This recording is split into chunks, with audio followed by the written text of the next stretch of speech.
مطابق ماده 55 تاریخ تولد به دو طریق اسلام میشه. یکی این که تاریخ تولد هنگامی ازیه که کارمند درج معلومات میکنه، معلومات تذکره کاغذی شخص به سیستم تذکره الکترونیکی میرسانه.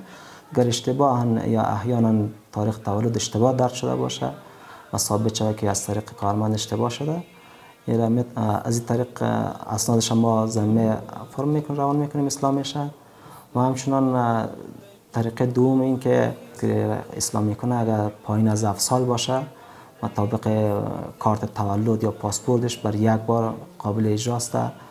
و همچنان تا 1 ساله که اگر متقاضی بالای سن هم باشه تا 1 سال حدود